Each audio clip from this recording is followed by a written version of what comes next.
ధర్మ సందేహాలు కార్యక్రమానికి సాదర స్వాగతం. ధర్మో రక్షతి రక్షితః. ధర్మాన్ని రక్షిస్తే ఆ ధర్మం మనల్ని రక్షిస్తుంది. మన భారతీయ సంస్కృతి సంప్రదాయాలు ఆచార వ్యవహారాలకు అనుగుణంగా ప్రతినిత్యం ఎన్నో రకాల ధర్మాల్ని ఆచరిస్తూ ఉంటాం. ఆ ధర్మాన్ని ఆచరించడం వల్ల కూడా సద్గతి లభిస్తుంది అని మన పురాణాలు చెప్తున్నాయి. దానికి తగ్గట్టుగానే ప్రేక్షకులు వాళ్ళు ఆచరించే ధర్మాలలో ఎన్నో రకాల సందేహాలు కలుగుతూ ఉంటాయి, సహజమే. మరి వాళ్ళకి కలిగిన సందేహ నివృత్తికై ఎంతో శ్రద్ధగా మన ఈ కార్యక్రమానికి ఉత్తరాల ద్వారా ఈమెయిల్స్ ద్వారా రాసి పంపిస్తూ ఉంటారు. వాటన్నిటికీ శాస్త్రీయ సమాధానాలు అందించడానికి మన ముందున్నారు ప్రణవ పీఠాధిపతి, త్రిభాషా మహాసహస్రావధాని, రచయిత, గ్రంథకర్త, ఆధ్యాత్మికవేత్త, మీ అందరికీ సుపరిచితులైన డాక్టర్ వద్దిపర్తి పద్మాకర్ గారు. వారితో మాట్లాడి మరిన్ని విషయాలు వారి మాటలో తెలుసుకుందాం. ఈనాటి కార్యక్రమాన్ని ప్రారంభిద్దాం. నమస్కారం అండి.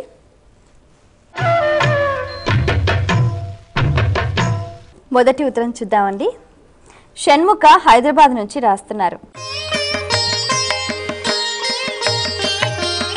రామాయణ, భారత, భాగవతాది గ్రంథాలు పఠించేటప్పుడు ఎలాంటి నియమాలు పాటించాలి? ఆపదాం అపహర్తారం దాతారం సర్వసంపదాం లోకాభిరామం శ్రీరామం భూయో భూయో నమామ్యహం. రామచంద్ర ప్రభు యొక్క పాదపద్మాలకు నమస్కారం చేసుకుంటూ, రామాయణ, భారత, భాగవత ఆది ఏవైనా పురాణాలు, ఇతిహాసాలు చదివేటప్పుడు రెండు రకాలు చెప్పారు. ఒకటి ఏమిటంటే పారాయణం చేస్తున్నామా లేక చదువుతున్నామా. ఇప్పుడు ఉదాహరణకి సుందరకాండ పారాయణ చేస్తే ఏదో కోరిక తీరుతుందనే ఉద్దేశ్యంతో ఎవరైనా ఒక 40 రోజుల పాటు సుందరకాండ పారాయణ మొదలెట్టారు, లేదా ఏకదివస సుందరకాండ మొదలెట్టారు, లేదా రామాయణం 9 రోజుల్లో పారాయణ చేసి ఫలితం పొందాలనుకుంటున్నారు, భాగవతాన్ని సప్తాహ దీక్షతో పారాయణ చేసి మోక్షం పొందాలనుకుంటున్నారు, లేదా 18 రోజులు మహాభారతం మొత్తం పారాయణ చేసి తద్వారా స్వర్గం వెళ్ళాలనుకుంటున్నారు, లేదా సంతానం పొందాలనుకుంటున్నారు. ఇలాంటి కోరికలతో చేసే పారాయణలకి నియమాలు ఉన్నాయి. దానికి ఏమిటి? కలశస్థాపన చేసి దీక్షా కంకణం కట్టుకుని రోజుకి ఎంత పారాయణ చేయాలో అందులో నియమం ఉంటుందిగా, అంతవరకు పారాయణ చేస్తూ ఒక పూట భోజనం, ఒక పూట పలహారం వంటివి చేసి బ్రహ్మచర్య నియమాలతో నిష్ఠలతో చేయవలసిందే. స్నానం చేయకుండా పారాయణ చేయకూడదు. అలా కాకుండా కథ తెలుసుకోవడానికి మనం క్లాస్ పుస్తకాలు చదివినట్టు కూడా చదువుకోవచ్చు. రోజు 24 గంటలు మొత్తం భారత సారాంశం అంతా తెలుసుకోవడం కోసం కావ్యం చదివినట్టు చదవాలనుకుంటే దానికి నియమం లేదు.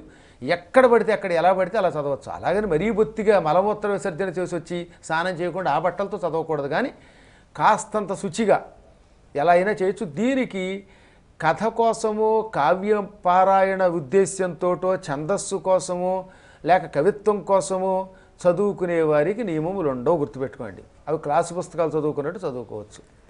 కేవలం ఫలితం కోసం పారాయణ చేసేటటువంటి వారికి మాత్రమే పారాయణకి నియమములు ఉంటాయి. ఆ నియమాలు ఏమిటి? తలకి స్నానం చేయటం, బ్రహ్మచర్య నియమంతో ఉండడం, ఏకభుక్తం చేయటం, అందులో చెప్పిన రీతిలో ఏ రోజు ఎంత చదవాలో అంతే చదవడం, నివేదన చేయటం, హారతి ఇవ్వటం, కలశస్థాపన చేయటం. ఈ నియమాలన్నీ కూడా కోరికలు ఉన్నవారికి. కాబట్టి కథాసారాంశం కోసం చదివే వారికి నియమములు లేవు. ఫలితం మీద ఆశ ఉన్న వారికి మాత్రం నియమములు ఎప్పుడూ ఉంటాయి. మరి ఉత్తరం చూద్దామండి. శిరీష హైదరాబాద్ నుంచి రాస్తున్నారు. దైవీ గ్రంథాలు దానం చేయటం వల్ల ఎటువంటి ఫలితాలు ఉంటాయి తెలియచేయగలరు అంటూ రాస్తున్నారు. ఇతిహాసాలు, మంత్రగ్రంథాలు ఇటువంటివి దానం చేయటం ఎంత అదృష్టం అండి, మహాయోగం. అది చాలా పుణ్యం ఇస్తుంది. అది అసలు పూర్వకాలంలో పెళ్ళైన కొత్తల్లో సత్సంతాన ప్రాప్తికి భాగవత గ్రంథం దానం చేసేవారు. దానివల్ల ప్రద్యుమ్నుడు లాంటి కొడుకులు పుట్టేవారు. రామాయణాన్ని పెళ్ళైన సమయంలో ఈ దంపతులకి దానం ఇచ్చారనుకుందాం. అలాంటప్పుడు ఆ రామాయణ గ్రంథం ఇచ్చినటువంటి వాళ్ళకి 9 తరాల పాటు నరకం రాదట. ఇప్పుడు ఉదాహరణకి నేను మీ పెళ్ళికి బహుశా ఒక రామాయణం నేను దానం ఇచ్చాను అనుకుందాం. దానం అంటే గిఫ్ట్, ఇక్కడ ఇవాళ రోజుల్లో బహుమతులు అనమాట. అలా ఇచ్చాను అనుకుంటే దానివల్ల మా వంశంలో 9 తరాలు కూడా స్వర్గానికి వెళ్తారు, నరకానికి వెళ్ళరు. అదే మీరు ఎవరికైనా ఒక గ్రంథం దానంగా ఇచ్చారంటే అది పెళ్ళనే కాదు, ఏ సమయంలో అయినా సరే ఏదైనా ఓ మంచి పురోహితులకో లేకపోతే ఇంకెవరన్నా చదువుకునే పిల్లలకో ఎవరికైనా సరే రామాయణం దానం చేస్తే తద్వారా 9 తరాలు మీ వంశంలో వాళ్ళు ఎవరు నరకానికి వెళ్ళరు. పూజితం యద్గృహే నిత్యం శ్రీ భాగవత పుస్తకం ధర్మమర్థంచ కామంచ మోక్షంచ లభతే నరః. ఏ ఇంట్లో అయినా భాగవతం అనే గ్రంథం భక్తితో పూజిస్తే చాలు, ఆ ఇంట్లో ధర్మార్థ కామ మోక్షాలనే 4 లభిస్తాయి. ఇలా ఒకటి కాదు, అసలు పురాణాలన్నింటిలోనూ ఆ విషయం చెప్పారు. కాబట్టి ఈ పురాణాది గ్రంథములను దానం చెయ్యడం మంచిది, పుచ్చుకోవడం మంచిది, ఇంట్లో పెట్టి పూజించడం మంచిది, శ్లోకములు వినడం మంచిది, పఠించడం మంచిది, అన్ని రకాలుగాను మంచిది. కనుక ఈ రోజు నుంచి వీలున్న వాళ్ళు గ్రంథము కూడా ఇవ్వండి. మీరు గొలుసు ఇవ్వాలనుకున్నారు, ఆ గొలుసుతో పాటు అదనంగా గీతా ప్రెస్ వాళ్ళు ఎంత చీప్గా ఇస్తున్నారండి నిజంగా మహానుభావులు. ఒక రామాయణం ఒక భాగవతం వాళ్ళ దగ్గర కొని ఇవ్వండి. మహానుభావులు కాకతీయ సిమెంట్స్ వారు వెంకటేశ్వరరావు గారు 18 పురాణాలు వేయించారు. అలాంటి పురాణాలు దానం చేయండి, ఎంత పుణ్యం వస్తుంది. ఈ మధ్యకాలంలో చాలామంది పురాణాలను శ్రద్ధగా అచ్చు వేయించి ఇస్తున్నారు, అది చాలా పుణ్యం. ఇచ్చేవాడికి పుచ్చుకునేవాడికి అందరికీ పుణ్యం వస్తుంది. కాబట్టి పెళ్ళిళ్ళల్లో వీటిని కూడా ఇవ్వండి, తక్కినివ్వడం మానకండి. వాటితో పాటు ఈ గ్రంథములను కూడా ఇవ్వండి. అలాగే ఏదైనా పాప పరిహారం కోసం కూడా ఇప్పుడు అర్చక స్వాములకు గోదానాదులు అవి ఎలా చేస్తున్నాం మనం, మహానుభావులైన పురోహితులకు మనం ఆ దానాలు ఎలా చేస్తున్నాం, అలాగే ఈ గ్రంథదానం కూడా చెయ్యండి. దానివల్ల చాలా లాభం ఉంది. సారస్వత దానం అంటారు దీనిని, ఏకంగా సరస్వతి సంబంధ దానం కింద లెక్క. కాబట్టి దైవీ గ్రంథాలనే చేయనిబడి. అక్కడ మీరు మంచి ప్రశ్న వేశారు. దైవీ గ్రంథములు అంటే దేవతలకు సంబంధించిన సారస్వత గ్రంథాలు అన్నారు. అంతేకాని భయంకరమైనటువంటి సస్పెన్స్ నవల్స్, థ్రిల్లర్ నవల్స్ ఇస్తే మళ్ళీ ప్రయోజనం ఉండదు దానివల్ల. ఎందుకంటే భాగవతంలో ఆ మాట చెప్పాడు, హరినామస్తుతి చేయు కావ్యము సువర్ణ అంభోజహంసావళి సురుచిభ్రాజితమై తనర్చు. హరినామస్తుతి చేయు కావ్యము సువర్ణ అంభోజ హంసావళి సురుచిభ్రాజితమైన మానస సరస్ఫూర్తిన్ వెలుంగొందు. శ్రీహరినామస్తుతి లేని కావ్యము విచిత్రార్థాన్వితం వయ్యో. శ్రీకరమై ఉండదు అయోగ్య దుర్మలినవత్ కాకోలగర్తాకృతి. నారద మహర్షి ఈ పద్యాన్ని వ్యాసుడికి చెప్పాడు భాగవతం ప్రథమ స్కంధంలో. ఏమన్నాడో తెలుసా? వ్యాస, ఏ పుస్తకం పుస్తకం కాదు. పుస్తకంలో హరికథ, హరినామస్మరణ ఉండాలి. హరినామస్మరణ, హరిస్మరణ, హరికథ, హరికి సంబంధించిన లీలలు ఇవన్నీ రాయబడినటువంటి పుస్తకము కైలాస పర్వతములోని మానస సరోవరం వంటిది. కైలాస పర్వతంలో మానస సరోవరం ఉందా? ఆ మానస సరోవరంలో ఏముంటాయి? నిర్మలమైన స్వచ్ఛమైన నీరు ఉంటుంది. ముందు బంగారపు రంగులో తామర పువ్వులు ఉంటాయి, హంసలు తిరుగుతాయి అందులో. అంత పవిత్రమైన కైలాస పర్వతంలోని మానస సరోవరం ఎంత గొప్పదో హరికథలు ఉన్న గ్రంథం అంత గొప్పది. హరినామస్మరణ లేని గ్రంథం ఉందనుకుందాం. ఆ కథలో ఎన్ని సస్పెన్సులున్నా, మలుపులున్నా, థ్రిల్లర్స్ అంటామే మనం ఇంగ్లీష్లో, అలాంటివి ఎన్నో ఉన్నా అది పనికి మాలిన కథ అన్నాడు. నేను చెప్పలేదు, ఇది పోతన గారి భాగవతంలో పద్యం. పోని చెప్పింది ఏమన్నా పోతన గారా? నారదుడు చెప్పిన మాట చెప్పాడు, వ్యాసుడికి చెప్పిన మాట. అర్ధరాత్రి అమావాస్య 12 గంటలు కొట్టింది, కాకులు కావన్నాయి, గొడ్ల గోపలు గోయిన. అర్ధరాత్రి అన్ని 12 అంటే కాకులు ఎందుకు అరుస్తాయి అసలు? దానికి మనుషులు అరుస్తారు. కానీ ఇలాంటి కథలు అప్పుడు తెరుచుకుంది. తలుపు అన్నాం అనుకోండి, వినడానికి ఓహో అనిపిస్తుంది, చూడ్డానికి సినిమాల్లో బాగానే ఉంటుంది. కానీ ఆ కథల్ని దానం చేస్తే ఇచ్చినవాడు పుచ్చుకున్నవాడు నరకానికి పోతాట. ఈ మాట నారదుల వారు చెప్పారు వ్యాసునికి భాగవతంలో. ఈ హరినామస్మరణ లేకుండా కేవలం ఇలాంటి వర్ణనలు మాత్రమే ఉండేటటువంటి పుస్తకములున్నాయే అవి శ్రీకరమయ్యుండద యోగ్య దుర్మలినవత్ కాకోలగర్తాకృతి. హరినామస్మరణ లేని కావ్యములో ఎన్ని విచిత్రమైన అర్థములున్నా, ఎన్ని కథలున్నా, ఎంత ఆశ్చర్యం కలిగించే కథ ఉన్నప్పటికీ అది పనికి మాలిన మురికి నీటి గుంట. ఇందాక ఏమన్నాడు? హరిస్మరణ ఉంటే మానస సరోవరం, అది మానస సరస్సు, ఇది మురికి నీటి సరస్సు. మురికి నీటి సరస్సులో ఏముంటాయి? నీరు నిలవ ఉండి పచ్చగా అయిపోయి దుర్వాసన వచ్చి నీటి కాకులు నివసిస్తాయి.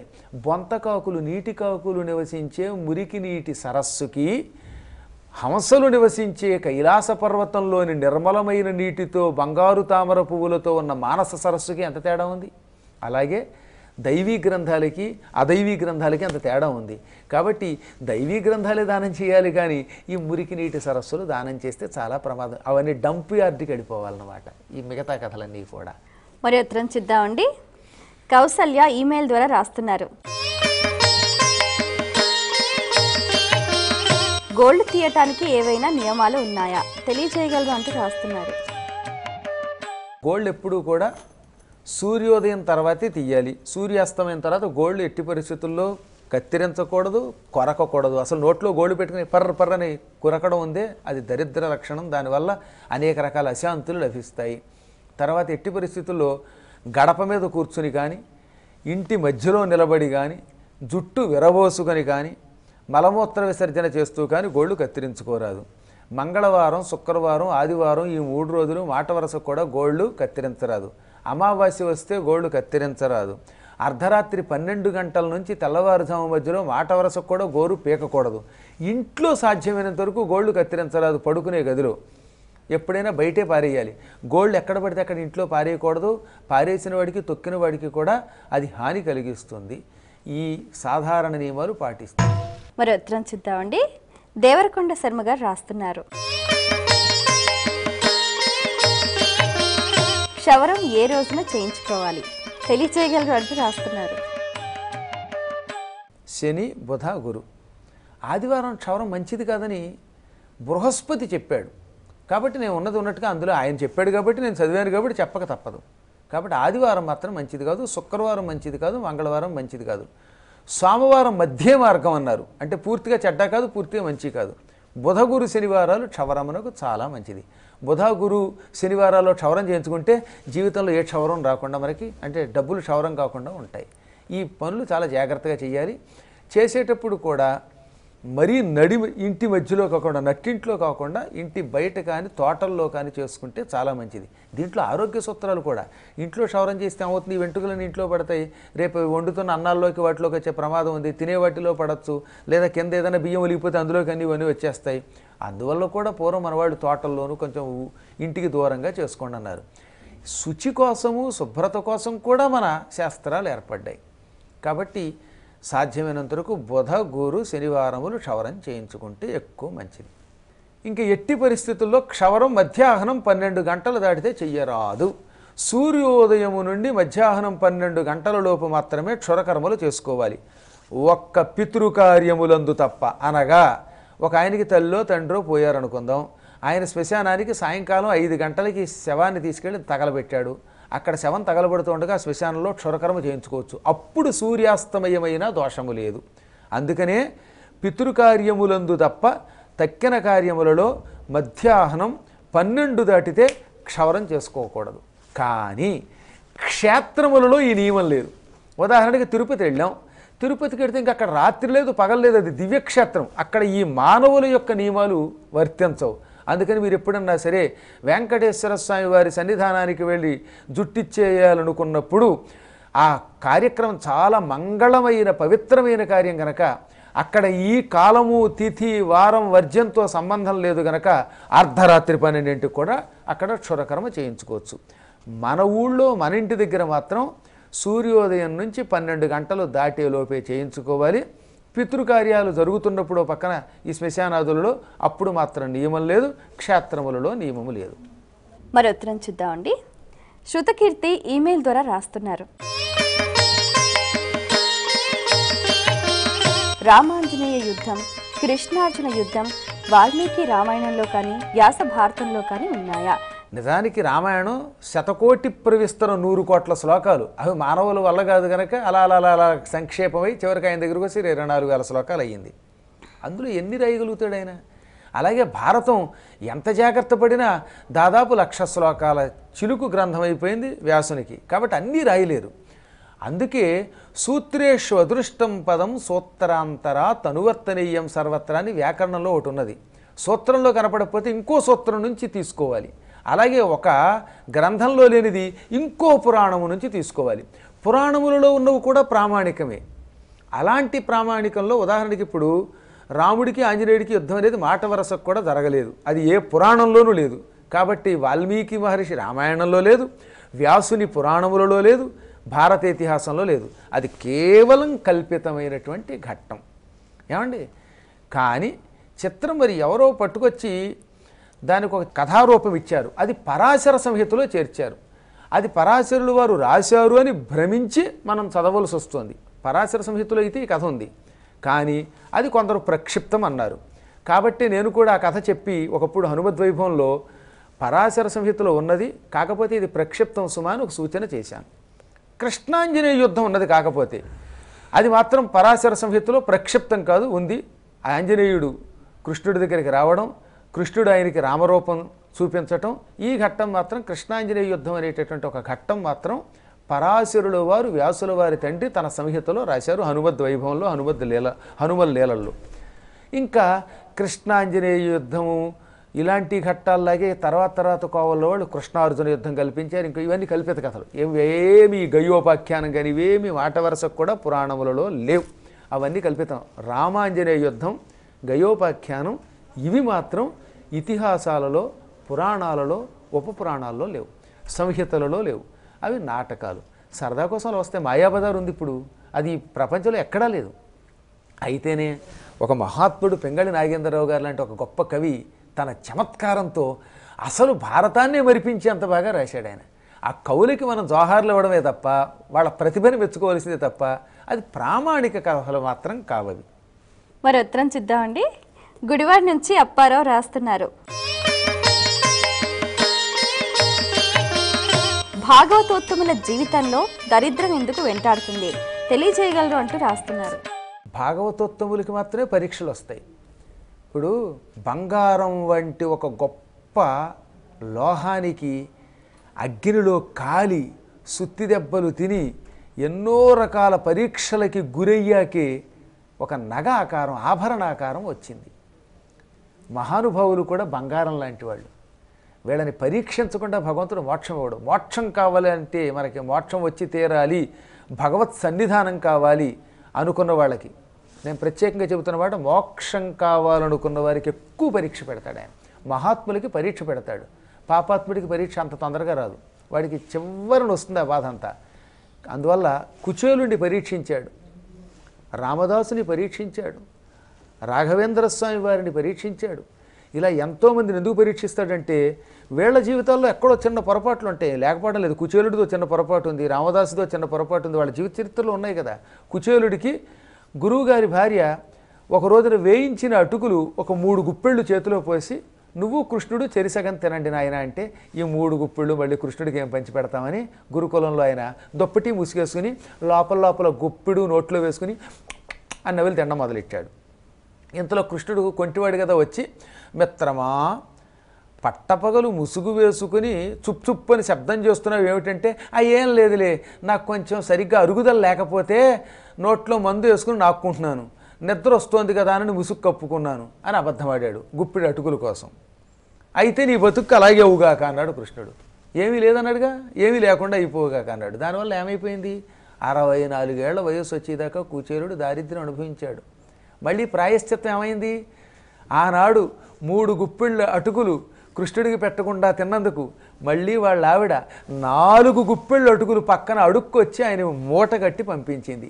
యాచిత్వ చతురో ముష్టీన్ విప్రాన్ పృథుక తండులాన్ అని భాగవతం 10వ స్కంధంలో వ్యాసుల వారు రాశారు. పక్క ఇంటికి వెళ్ళి 4 గుప్పిళ్ళు అటుకులు ముష్టెత్తి యాచించి తెచ్చి దాన్ని భర్త యొక్క పాడైపోయిన కొంగు చివరన కట్టింది. ఆయన కండువాట మాసిపోయి చెమట కంపుతో చిల్లులు పడిపోయిందిట. చిల్లులు కండువాలు ఈ అటుకులు వేస్తే కింద కారిపోతాయి, అందుకని కండువా మడత వేసి ఇన్ని మడతల్లో మూట కట్టిస్తే అందులోంచి ఒక గుప్పెటు అటుకులు మళ్ళీ కృష్ణుడు తింటే అప్పుడు ఆ అటుకులు కృష్ణుడికి పెట్టని పాపమునకు ప్రాయశ్చిత్తం అయ్యింది. కాబట్టి ఏదో చిన్న దోషాలు ఉంటాయి మహాత్ములకి, వాటికి పెద్ద ప్రాయశ్చిత్తం చేశాడు ఆయన. పరీక్షిస్తేనే ఎవరికైనా మోక్షం వస్తుందమ్మా. కాబట్టి బంగారం లాంటి మహానుభావులైన సాధకులకి ఎప్పుడూ పరీక్ష తప్పదు. పరీక్షలు ఎదుర్కొన్న వాడికి మోక్షం వస్తుంది. చాలా సంతోషం అండి. మీ అమూల్యమైన సమయాన్ని కేటాయించి మా ప్రేక్షకుల ధర్మ సందేహాలకు శాస్త్రీయ సమాధానాలు అందించినందుకు ధన్యవాదాలు. వీక్షించారు కదండి, ఇది ఇవాల్టి మన ధర్మ సందేహాలు కార్యక్రమం. మీకు కూడా ఏమైనా ఆధ్యాత్మిక ధర్మ సందేహాలు కలిగితే మా ఈ కార్యక్రమానికి మీ సందేహాలని క్లుప్తంగా, సూటిగా, స్పష్టంగా పోస్ట్ కార్డుపై లేదా ఈమెయిల్స్ ద్వారా రాసి పంపించండి. మా చిరునామా ధర్మ సందేహాలు, కేర్ ఆఫ్ భక్తి TV, road number 92, Jubilee hills, Hyderabad 5,96,000. మా ఈమెయిల్ ఐడి bhaktihyd@gmail.com. మరో కార్యక్రమంలో మళ్ళీ కలుసుకుందాం. అంతవరకు సెలవు. నమస్కారం.